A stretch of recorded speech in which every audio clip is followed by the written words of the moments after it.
much for spending precious time with us today. I also want to thank Tammy Flores and thank the National Stuttering Association for every way in which they have educated me, helped me to help more people. I certainly hope that you get everything that you are looking for out of this presentation. My name is Courtney Byrd. I should have said that to begin with.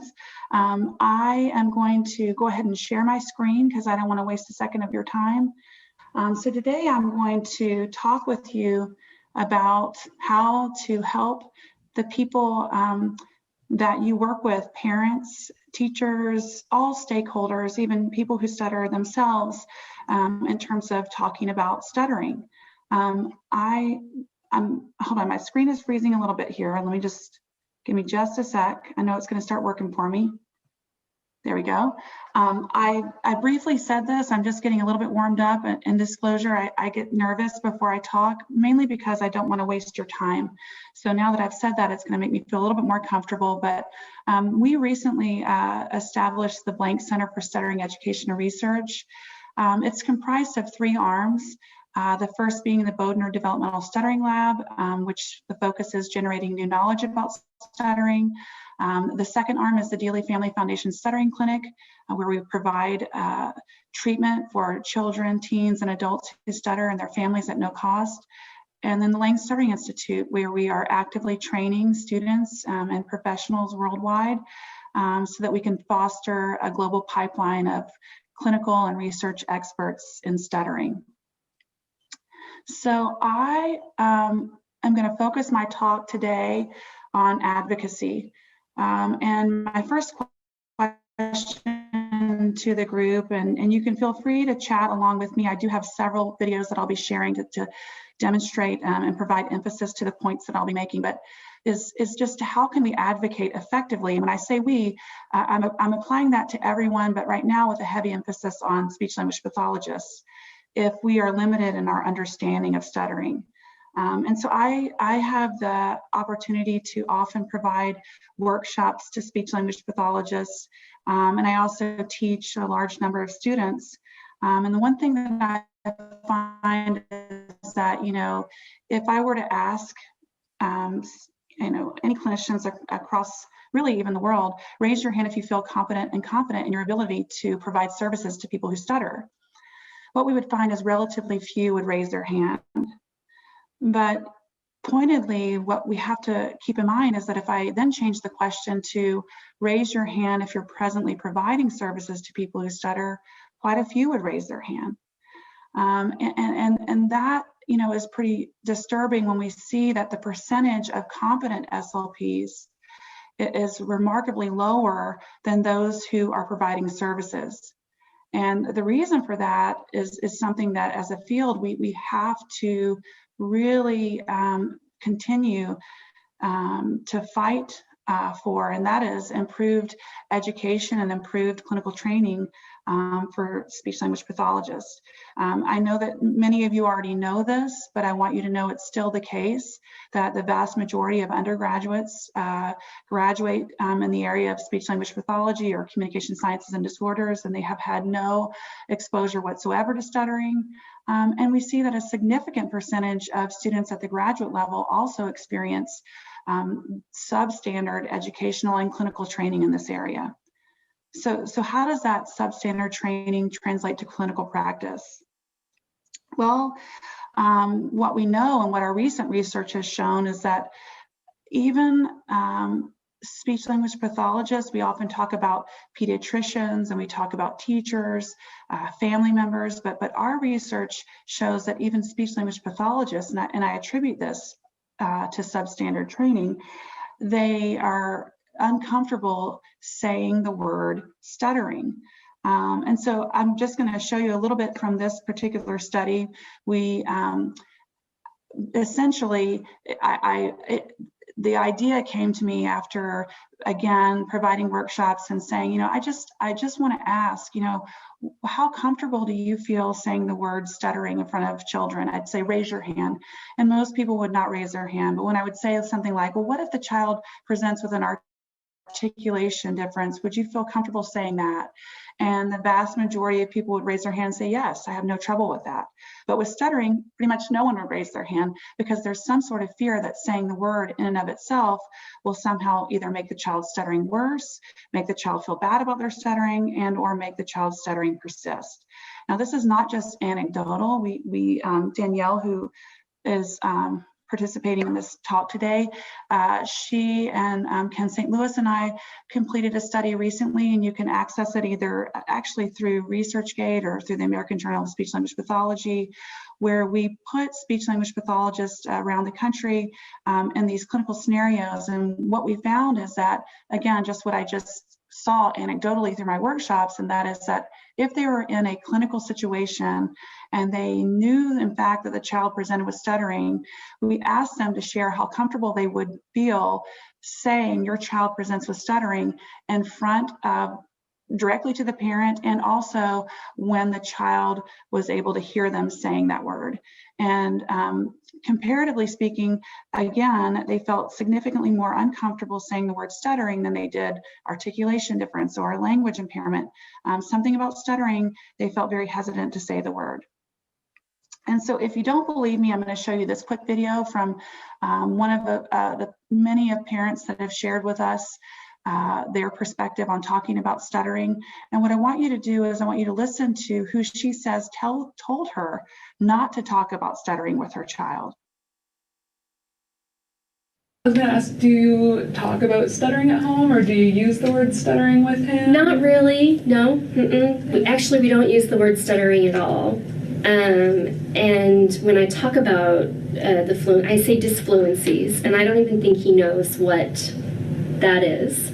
What he knows is bumpy speech. That's all that we say is like, oh, hey, our speech is getting bumpy again. You know, can we let's maybe take a break. And this was all at the I didn't know anything about this, but this has all come from his speech therapist. So again, the speech therapist is the one that told her, this is what you should say, don't say the word stuttering. So the question is, does it matter? One thing that I need you to know, and that you can read about in that article in more detail, is that research has shown that in the medical literature, when a child presents with a significant, even life-threatening illness, it's much more effective for the parents to be told explicitly what the diagnosis is. And guess what?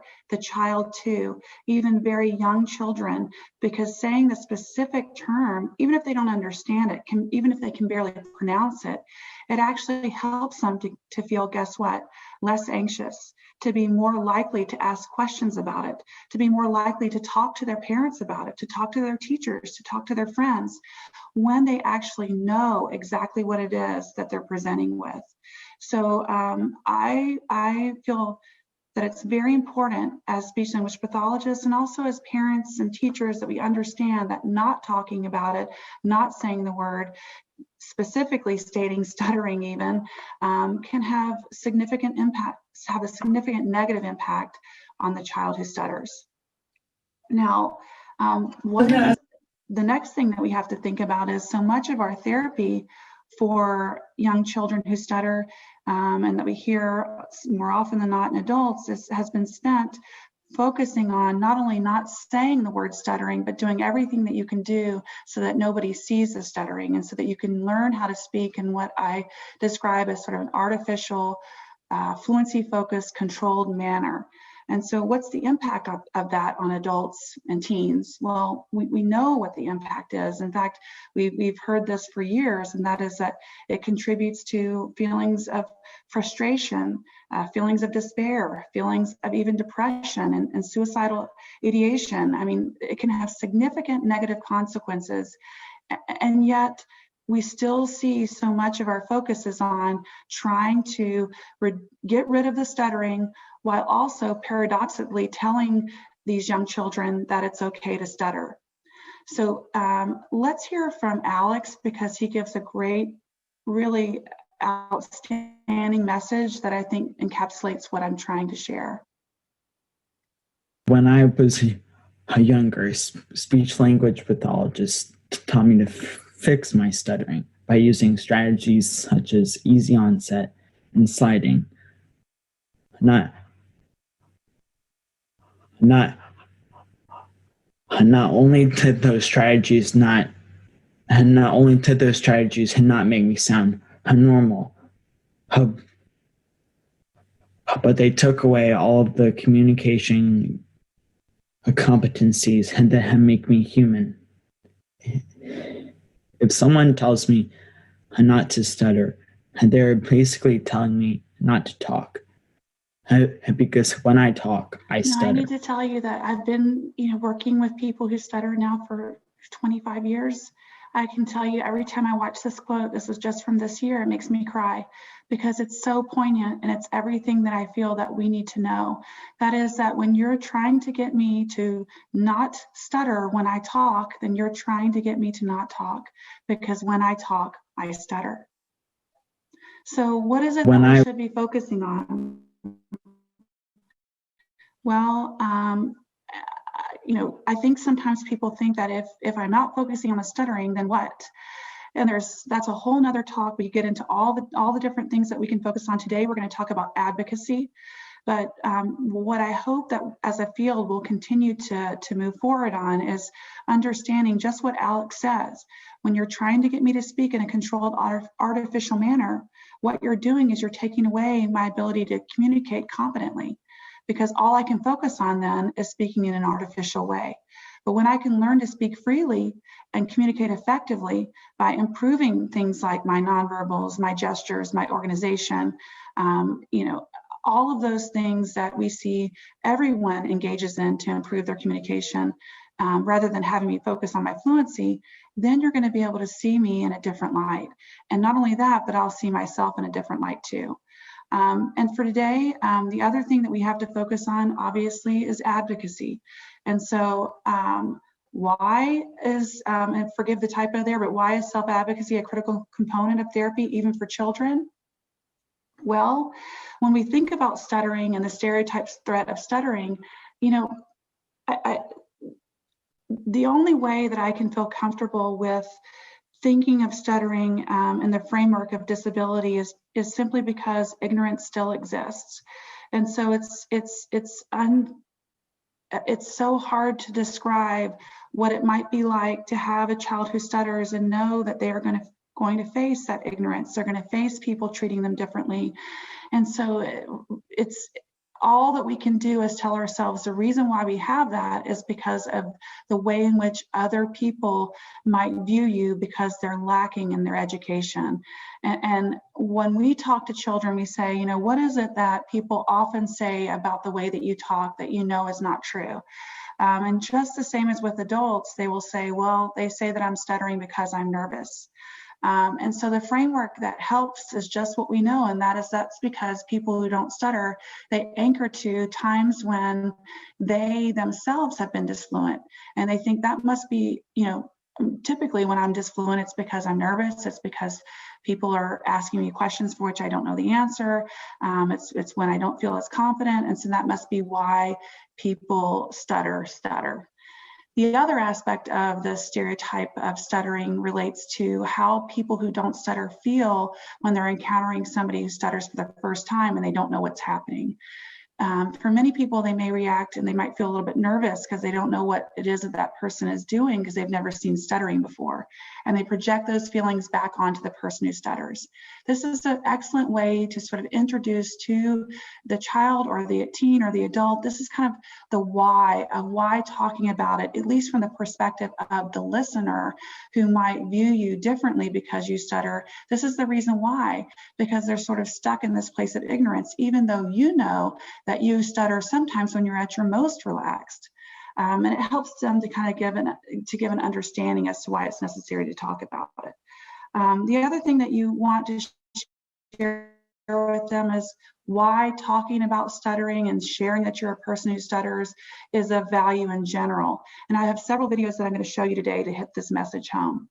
But first and foremost, we know that for any group for which there's threat of discrimination, when you actually share about whatever it is that those other people might marginalize you for, you're going to see that there's not only a change in the way that they view you, but there's a change in the way that you view yourself. So it's got benefits for both the person who is at risk for being discriminated against, and it also has benefits for those who would engage in that discrimination. So what is the benefit from the perspective of the listener? Well, we have a few studies that we've completed, as well as have other people too. One of our studies was completed with adults. The other study was completed with children.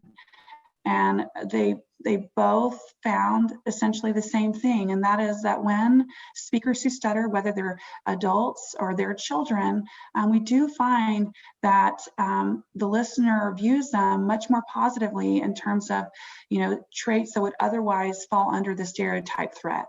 So they view them as being more outgoing, more capable of doing jobs that require significant communication, friendlier, and they are less likely to view them through the stereotype lens. And again, that applies to both children and to adults, and you can reach out to me if you want to have full access to these articles. But I want you to listen to this video because I think this person really provides a great perspective as to why self-disclosing helped her. And this was a study that we're completing where right after they are encountering people who stutter as they are or they're not self-disclosing, they're sharing their perspective on the impact of how they felt in that person sharing about their stuttering with them. And so let's listen to what they say. I think it's important to know because if they start stuttering, then I might start focusing on that and not what they're saying and wondering why they're stuttering. But if I have that information to begin with, disregard that and listen to what they're saying, make sure I pay more attention to what they're saying. And if they talk about it at the very beginning, then that means that I can ask questions about that. Can you repeat yourself? I didn't quite understand that. I just want to make sure that I understand what they're saying and that I don't take it for granted that they've said something that I don't understand and I don't want to ask because do you think they know they're stuttering? Is it a nervous thing and not a now, just so that you know, this person was someone who knew nothing about stuttering. And so you can see just the average person, all the different thoughts that they might have in their head, that just by simply stating at the outset that you're a person who stutters and just a little bit of information about it, how that could quell all those competing thoughts. And then that person is just really focusing on your message. So what about from the perspective of the speaker? Tomorrow, I believe Megan Young is going to share a few preliminary studies that are looking at, just the impact from the perspective of the speaker. And what I want you to know is that just like with the listener, there are benefits to advocating in this way.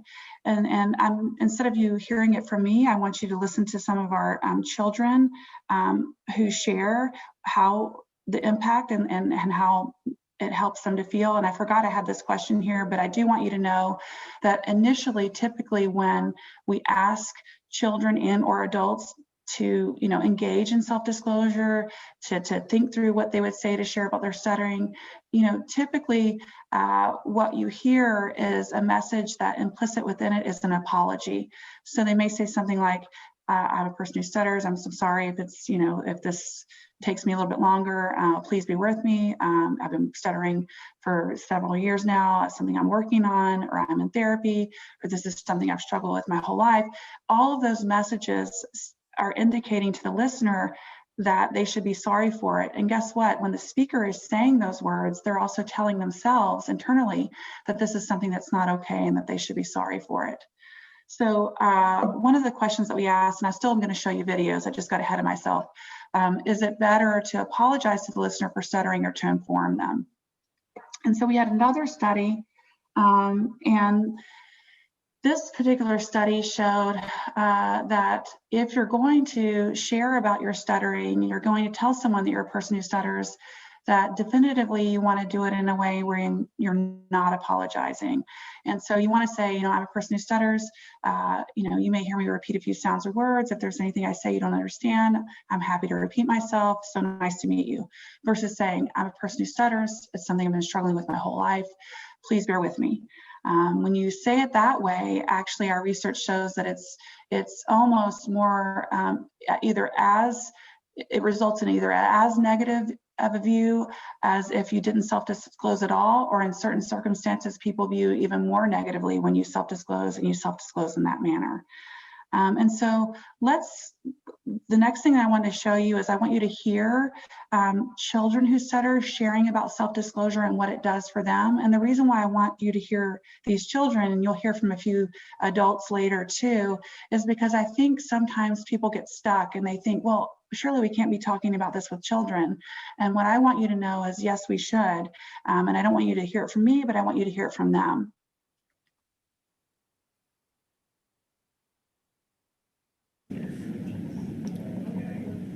Okay, hi, I'm Gracie and I stutter. Stuttering is when I hold a word for a few seconds, or I repeat a word a couple of times. So today I'm going to be talking about self-disclosing. So that is what I just did, yeah. It's where you say that you stutter and like a few facts about it, or like that you won't let it get in the way of your life. And so I think it's good to self-disclose because it tells the person that you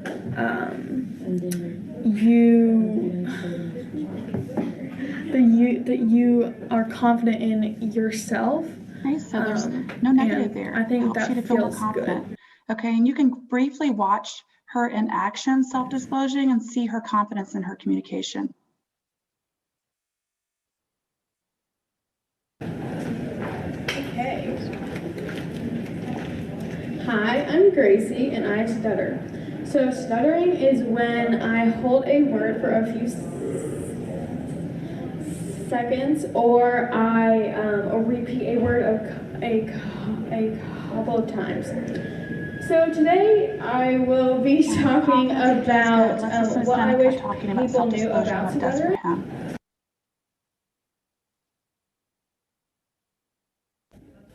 Okay, Seneca, can you show me how you self-disclose? How I self-disclose is like I say, hi, my name is Seneca and I'm a person who stutters. And what stuttering is that you sometimes have a stretch or a bump in your sentence. Okay. So when you tell other people about your stuttering, how does that make you feel? That makes me feel really good. I get to teach other people about stuttering, that they can teach I teach some people about stuttering, then they can teach other people about stuttering, and then those people can teach other people. You can see the positivity in that message. And so again, if you're afraid that talking about it is going to make worse, my message to you is maybe not talking about it is actually going to make it worse. So let's just listen to him again, and we're going to keep going. Hi, my name is Seneca and I'm a person. Today I'm going to be talking about changing the framework. Let's listen to an early teen kind of talk about what self-disclosure does for him.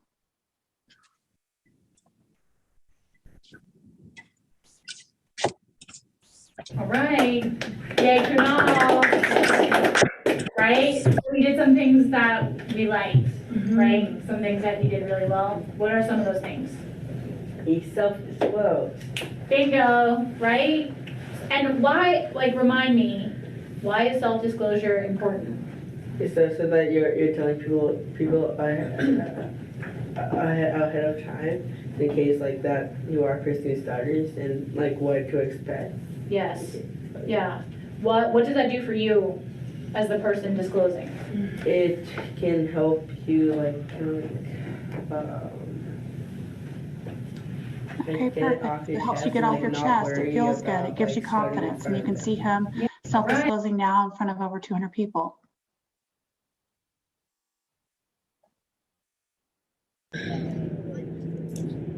Hi, my name is Sohan Makana and I am a person who stutters. Because I am a person who stutters, you may hear some blocks or some repetition in my speech. So proud of himself. So a few key points to remember before we shift over to the next way in which you can self-advocate is just remember to keep the self-disclosure statement neutral and non-apologetic, forgive me. But you also heard each one of the children, they had a different statement. It's what feels good to them, what fits naturally, and even you can give an example, but it's also the way in which you say it. You say it very neutrally, you say it non-apologetically, and you keep on moving forward. Some other effective ways to self-disclose, and we could actually spend a day on this, so please don't take this as the only ways, but one other way that I find is really powerful is just sharing what you wish people knew about stuttering. You know, we have a book of handwritten messages that we did, but we have a series of different stakeholders. You know, what I wish my teacher knew about stuttering, what I wish my pediatrician knew about stuttering, what I wish my brother and sister knew about stuttering. I mean, there's so many ways in which you can get the perspective and help people who stutter to share more about what their personal experiences are.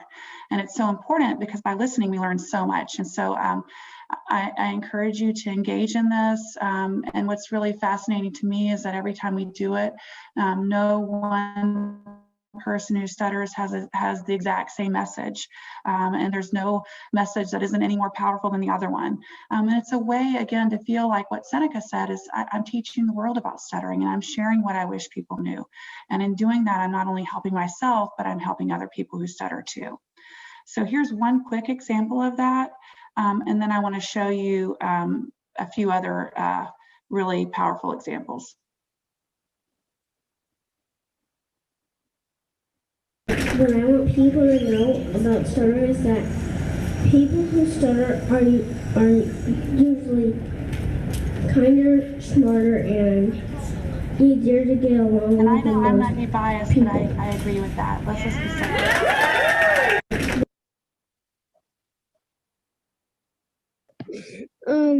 Hi, I'm Sophia. I'm 8 years old. I'm from Anchorage, Alaska. I'm a person who stutters, and I like that I stutter since it makes me unique.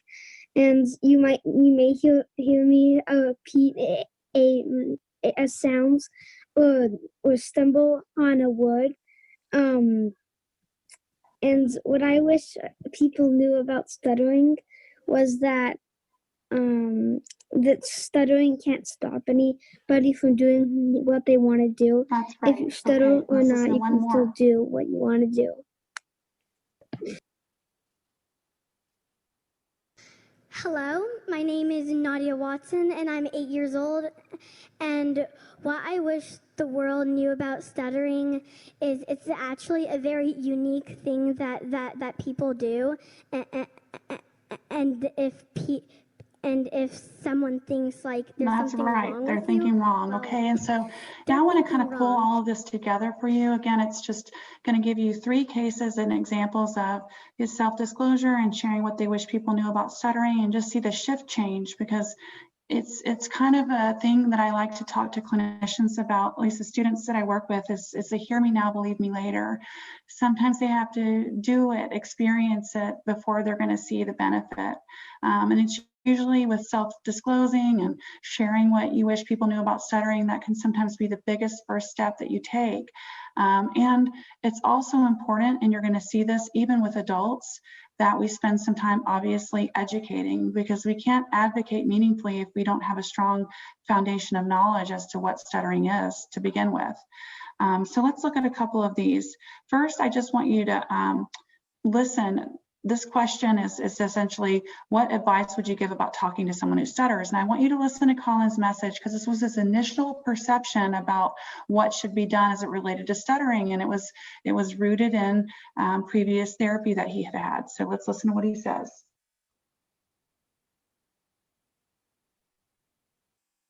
What advice would you give about talking to someone who stutters? Go. Some advice would be like if you are a speech teacher or somebody that's like helping you, then you could like say like what, So the whole idea of like fixing how it, to getting rid of it, fix okay? And that's something that a lot of times we have to deconstruct. And I think we assume that's only the case for adults, but I find more often than not the children that come to us, they have some pretty significant, you know, they're very focused on getting rid of the stuttering, wondering if there's anything that they can do to make it go away. And unfortunately, a lot of them share about how they have been told if they just practice hard enough, they can make their stuttering go away. And, you know, we have to spend some time talking about the reality of that and how they can shift their focus to other things and not focusing on fixing it. So he gives that message here.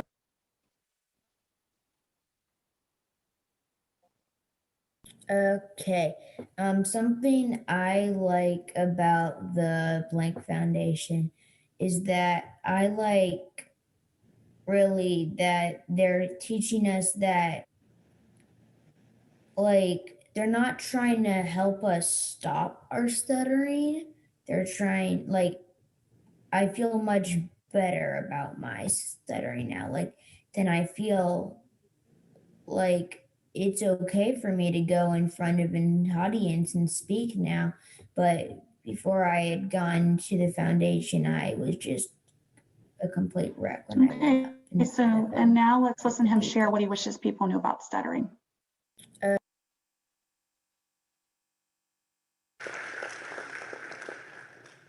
Hi, my name's Colin White. I'm 9 years old, and what I wish people knew about stuttering is that stuttering is a neurophysiological disorder with a genetic predisposition.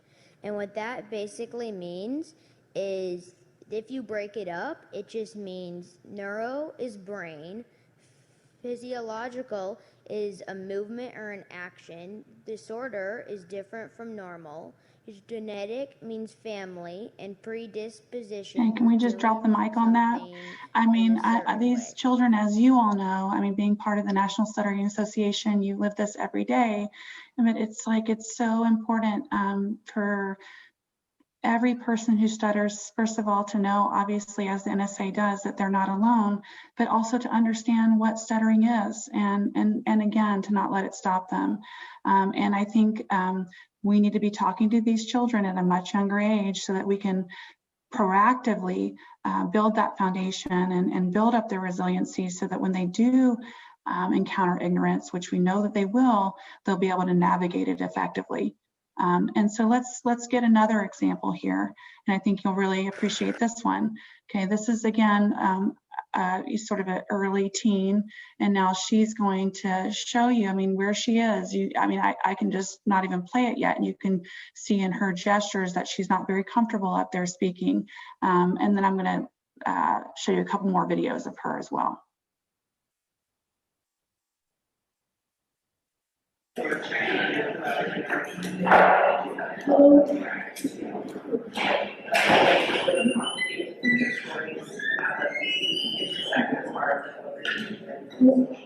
My name is Vivian, and I'm a person who stutters. I am unique because I sail, and one thing I wish that people know about stuttering is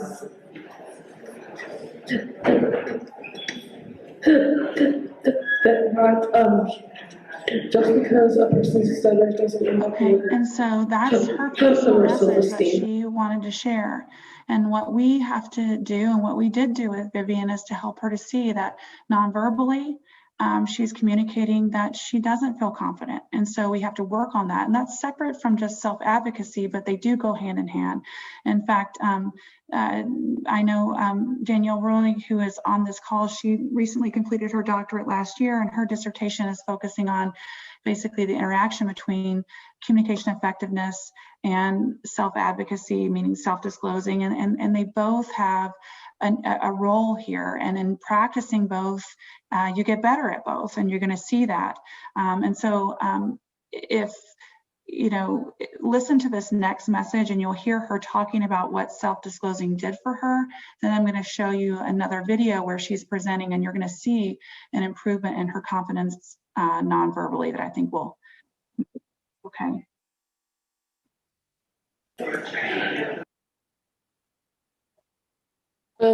Hello, my name is Vivian Highcutter. I'm 15 years old, and I'm a person who stutters, so you may hear a couple blocks and repetitions in my speech.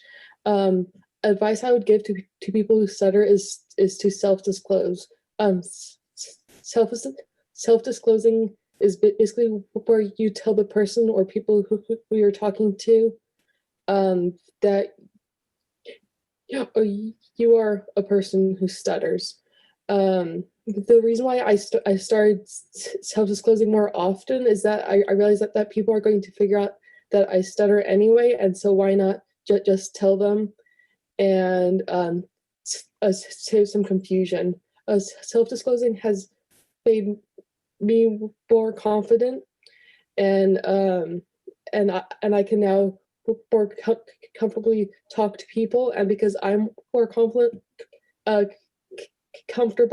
that the person who I'm talking to is more comfortable, and that they're focusing more on the stuff I'm saying and not just my stutter. I think her message is so strong and so powerful, and I hope it's anything that you hear from this talk, it's like, well, and sharing about her stuttering, which she did not initially feel comfortable doing, but again, the hear me now, believe me later, doing it, then increased the comfort of doing it, and then also in turn increased her confidence in communicating. And so let's look at that. I'm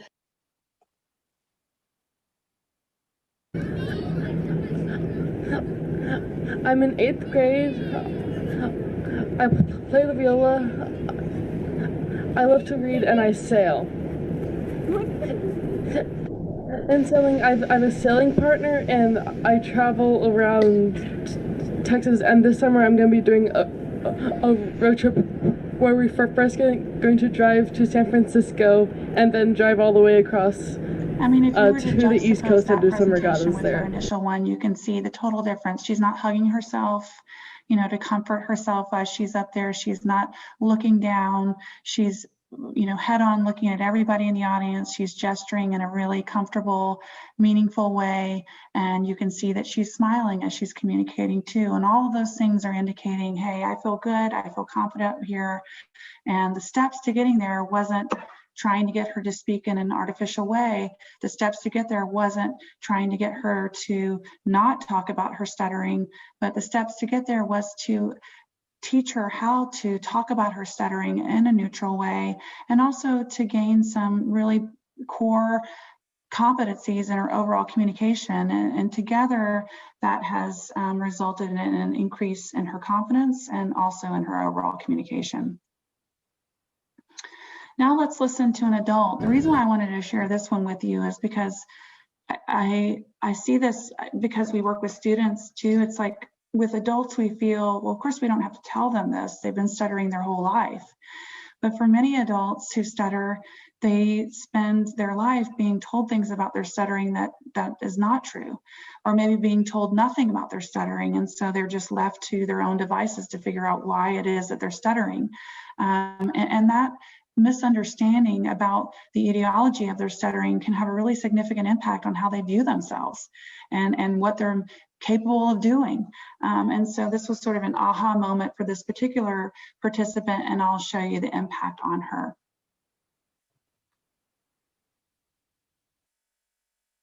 Right, it really is physiological differences in how the brain is processing speech and language, as opposed to something psychological. Wow, that really helps, because then it's like all the things I was telling myself were just myths, or they're common misconceptions. Right, and I don't blame you for thinking that way, because that is kind of intuitive. If you notice, I stutter more when I'm really tense or nervous. It makes sense why you would think that causes it. And there's a lot of misconceptions just in society generally around stuttering, where sometimes that can be the perception. Yeah, especially with the first thing about speaking many languages, and then that being like a barrier to some folks learning another language.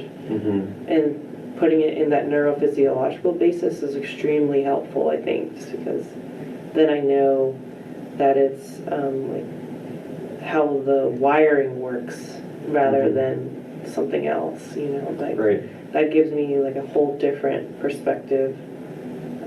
That is extremely helpful, and I can spread that information now. Right. I first gave my disclosure statement just saying, oh, before we begin, I want to tell you that I'm a person who stutters, so you may hear blocks and repetitions in my speech.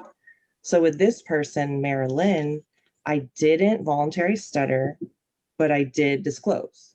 And so after I asked the questions and I said stuff, then she said, and you didn't stutter at all.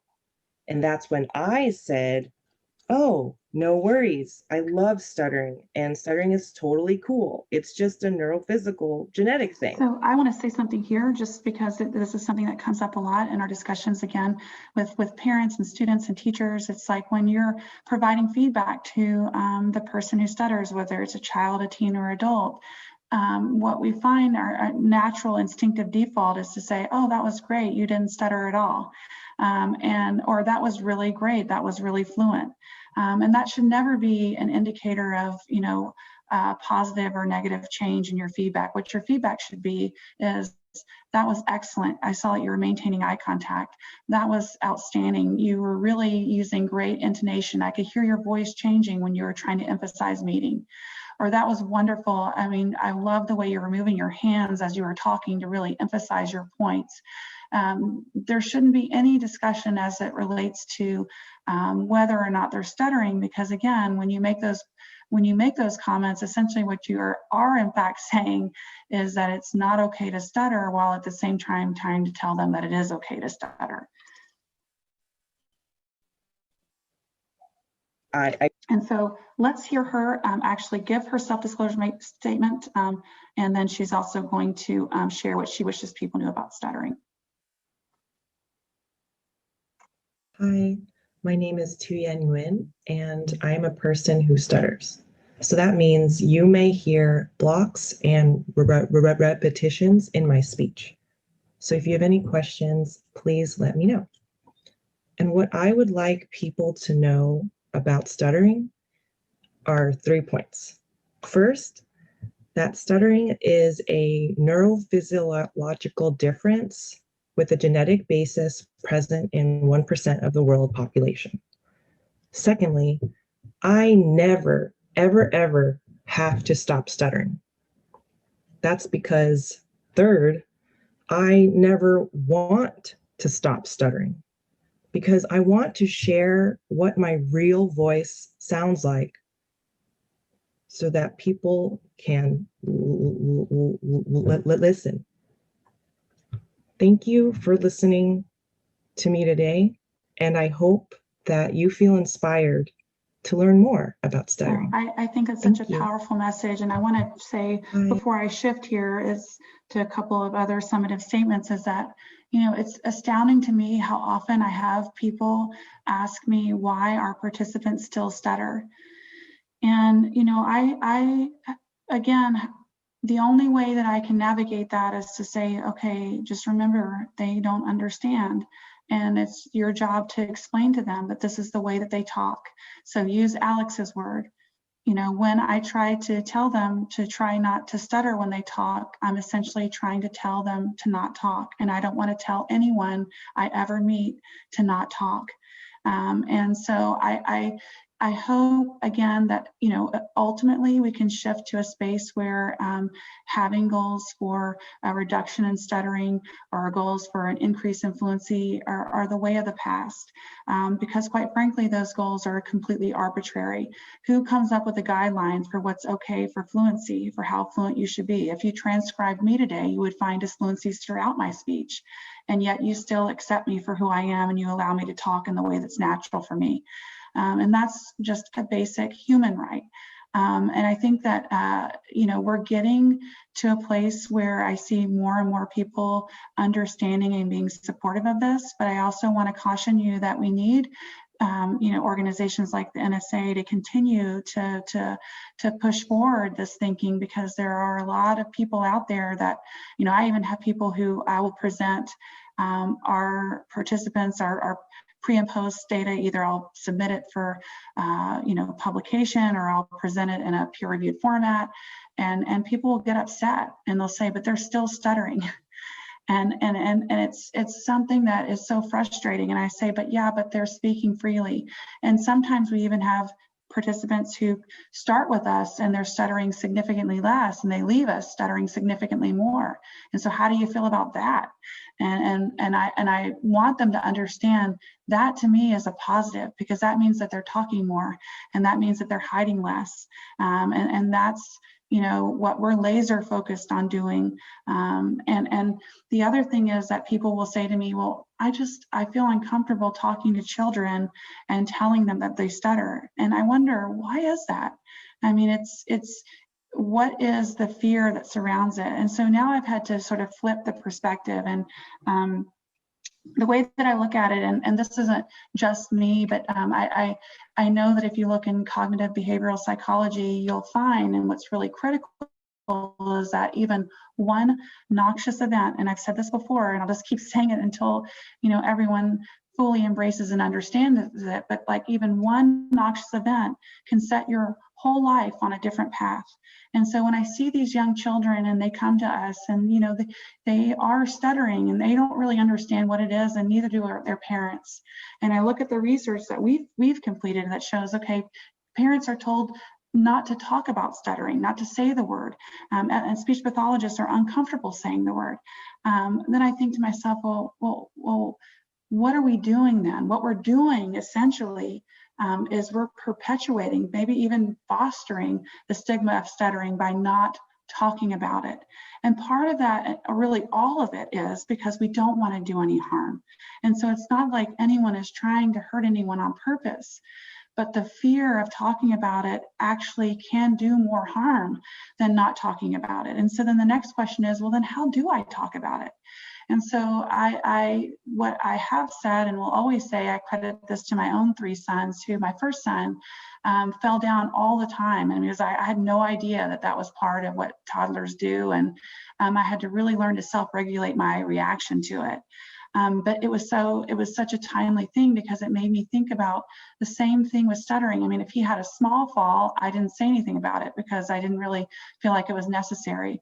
But when it was big, I did say something, and I supported him, and I did it in the moment. So for example, if he fell in the middle of the grocery store, well, I would say, oh, you know, I'd go over, hug him, tell him it was going to be okay, and encourage him to get back up. And when he did, I would give him a 5 and tell him I'm just so proud of him. Same thing with talking. The whole idea of saying, you know, you don't want to just get a moment of stuttering that they don't even notice. But if it's one that's big, and you know that they know that you know that it's happening, that's an opportunity for you to say, I saw that you were struggling there when you were saying your name, son, and you kept on saying it. I am so proud of you. I love the sound of your voice, and I don't want you to ever stop talking. Give me 5. And then in that moment, that child feels safe, they feel secure, they feel like it's going to be okay, versus you not saying anything at all. The other part is, it's also confusing when you don't say anything at all in that moment, but you come back to it later at night and refer to it. Remember that time when you threw up, when you fell down in the grocery store? That was crazy. It really scared me. Or when you were trying to order your food and you couldn't say it, that must have been really hard. It's really challenging for children to reflect back and have that go positively. It's really better for you to do it right in that moment and let them know that you're there. It's going to be okay. Let's keep on moving. And we need to empower children, because we can't be everywhere they are. This is an example. It's a factual clinical example, but I want to juxtapose it with what is typical. And if you've heard me share this story before, forgive me, but I think it's probably one of the most powerful examples, and it's what drives me every day. And so people say, well, why would you teach children at such a young age that they stutter? What if they stop stuttering? Okay, well, what if they do? That doesn't mean that they can't still be an advocate for people who stutter, but they still can't talk about stuttering in a meaningful way. So that's neither here nor there to this example, but I just wanted to answer that now. But with regard to this example, imagine you are a parent and you're going to the dentist with your child. And the dentist comes in, asks your child their name, and your child starts to stutter. And then the dentist begins to mock your child and say, oh, would you forget your name? Or are you nervous to get your teeth cleaned? Whatever it is that the dentist said, something like that, but it's mocking in tone. There's two things that can happen here. If your child has never been talked to about their stuttering because everybody's too afraid to tell them what's happening and to share or educate them about what stuttering is, then that child is left to sit there and say nothing and look to the parent to do all the talking for them. And in that circumstance, what's most likely is that the parent will look at the dentist and just say, oh, you know, we'll talk about it later. It's just something that, something that I'd rather not talk about right now. And so then they just keep moving forward. Everybody brushes over it. And then imagine the car ride home from that appointment. What is the child left to think about? Fear, lack of understanding as to what's happening, but a feeling that every time it does happen, it seems like everybody's uncomfortable around me and nobody talks about it. And I'm afraid and I don't know what it is. I just know that it's different. And it doesn't seem to be something that people feel good about. And so the other thing is what actually happened with this particular participant. This was like 7 years ago, but the dentist did that, and the participant looked at their mom, looked back at the dentist and said, oh, you're one of those people who doesn't know what stuttering is. Stuttering is neurophysiological, and also we see it pass through families. In fact, my uncle also stutters. And if there's anything else you want to ask me about stuttering, you can ask me and I'm happy to answer it. And then they went on and did whatever they were doing. Then that car ride home is like this. The mom can feel a sense of relief. And the daughter felt a sense of pride and empowerment and understanding that, they just taught someone. Like Seneca said, it feels good to teach people. And that's the framework we need to have so that we can make sure that we are proactively protecting these young children who stutter from a noxious event, that one noxious event that could change the course of their life. And so let's listen to Stephen because he's got a powerful message. And again, at this point, he was only 6 when he shared it. What I learned from my group is if you stutter, don't give up, just keep on trying. And don't let stutter stop you from being who you are. And I have one video, and then I can open it up. I actually have a couple more videos that I can show, but I also want to make sure if you have questions, you have a chance to ask me.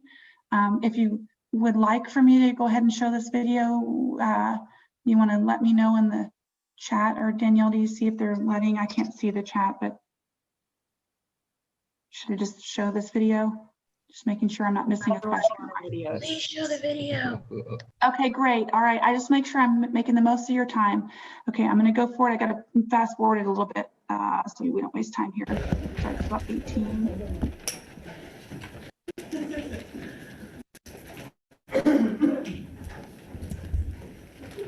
Hello, my name is Jewel Reed, and I am a person who stutters.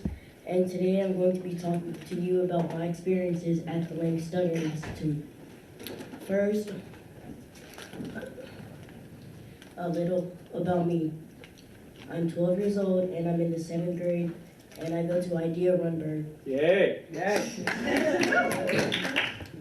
I've been coming to the Lang Stuttering Institute for about a year and a half, and I've had the opportunity to attend group sessions at Lang, and through them I've learned how to be an effective communicator and how to feel comfortable when giving presentations. Who I am now is very different from who I was when I first walked in to the Lang Stuttering Institute a year and a half ago. 5th grade me would have not wanted to stand up in front of you right now. In fact, he probably wouldn't have done this presentation at all. Excuse me. But I've come a long way. I've pushed myself to do things that I never would have done before, like standing up and giving a presentation in front of a group of strangers, like you.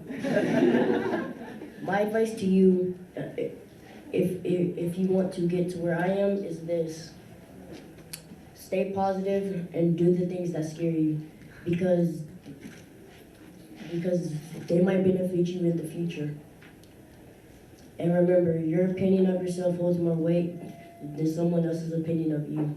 And before I close No, I out, was going to thank people, but I want you to hear this is a really young man. He's 12 years old sharing this.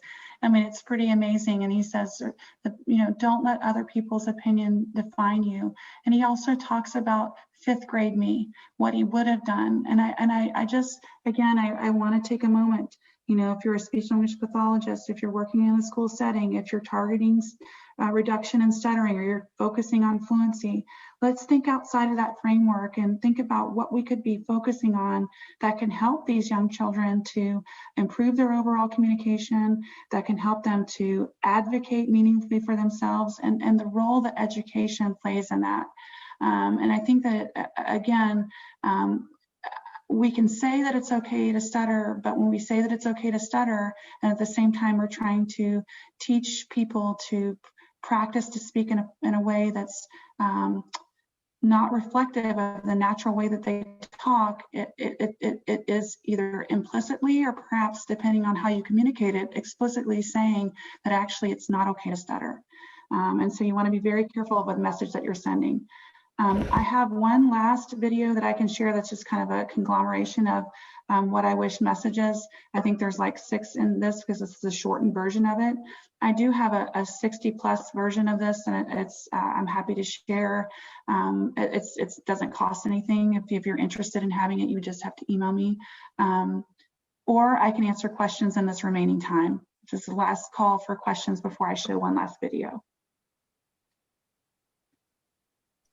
Courtney, there was one question that just recently came up in the chat from Leah. I would love to hear your perspective on PCI techniques like reducing environmental and language demands for young children.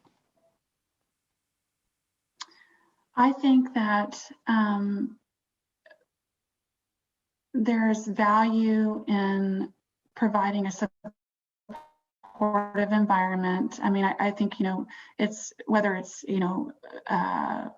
I don't like to put a programmatic approach on it, but if you're taking some special time, maybe a few minutes every day to just, be interacting with your child in a way in which you aren't constantly interrupting, you're providing that response latency. I mean, those things are supportive to overall communication growth. I don't necessarily think that there are, like, my goal for using them might be different than your goal. My goal for using them wouldn't be to reduce stuttering. It would be to promote a positive communication interaction where the child feels free to express themselves to the extent that they want to. I think what we typically find in, I know as a parent, if you're not purposeful about the exchange, there's lots of interruption, there's lots of multiple questions, there's lots of things that actually deter the child from talking a lot more than they otherwise would.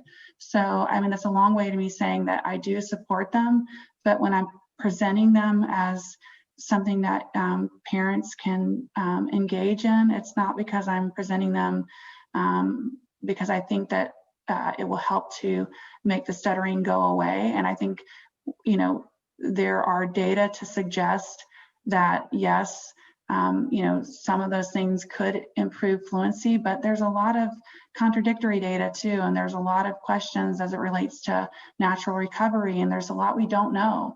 And so when I'm framing it to parents, I think it's more helpful to frame it as a way for you to have, an exchange that's sort of free of demand, where they can speak freely and they can share as much or as little as they want to. And what you'll find is during that short period of time, they will likely talk more than they otherwise would. And so my goal is to get your child to talk as much as they want to, and to certainly not avoid talking in any type of exchange. And so that's, if that helps give some perspective on how I share that. We do have a couple of other questions, but we also have a lot of requests to play the video. Okay. What if we have two, I don't know what to do, guys. I'm not sure. Maybe let Tammy make the decision. She's here. I am, Court. Yeah. What do you, well, I guess, is it going to be beneficial for others to ask you questions? And then I have given them your email address. That's great. So if you guys want to do it that way, how long is the video? I can just send the video to them. I'll just do that. That's not, yes, it's on our website, so it's no big deal. Okay, great. So if you guys want to do a Q&A, we have a couple minutes for that. Would that work for you, Courtney? Yeah, works totally. Okay. I'm going to go ahead and just read questions that I'm seeing in the chat, if that's helpful. Perfect. Thank you, Danielle. One a little bit earlier, when does a child's internalization of negative reactions to their stutter begin? From Daniel.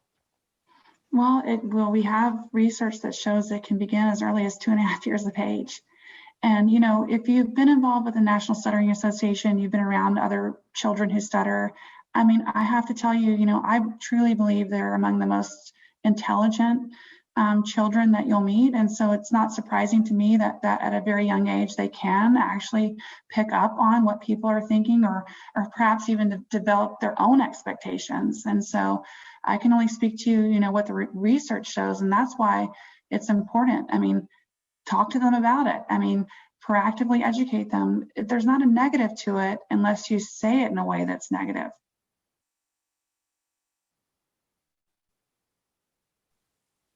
I'm going to try and sneak one more in here. Yeah, because I want to be respectful of the next presentation too.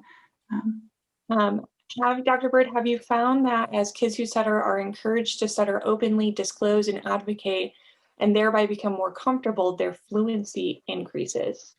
You know what? No, I'm going to say this. It depends. It's really important. I mean, it really depends, because it's so critical that we don't think that that's going to lead to less stuttering. For some children, it leads to more stuttering, and that's true for adults too. It just depends on how much they're engaging in avoidance, how fearful they are about sharing their stuttering. And so it just depends. And so I don't want to say, yes, for some, you definitely do see that the decrease, I mean, in, you know, reactivity to the moment of stuttering leads to a decrease in their stuttering. But if they're more sophisticated at hiding their stuttering at the outset, and you're getting them to feel more comfortable talking about their stuttering, they're going to be talking more. And so your baseline stuttering may be a lot less than it is once they actually finish with treatment. And that's a good thing, because that means that they're talking more, and that's a real positive. And it's a shift in our perspective that I think is important that we say, like, you know, instead of hanging it on the fluency part. And I just say everything that I've learned from people who stutter. I've learned from their families. I've learned from, you know, the children. I mean, what they'll share. And I'm so grateful. I'm grateful for the National Stuttering Association. You know, this is certainly a place where I think that acceptance is core to what, I mean, the whole purpose of the mission is, but there's a lot of work to be done.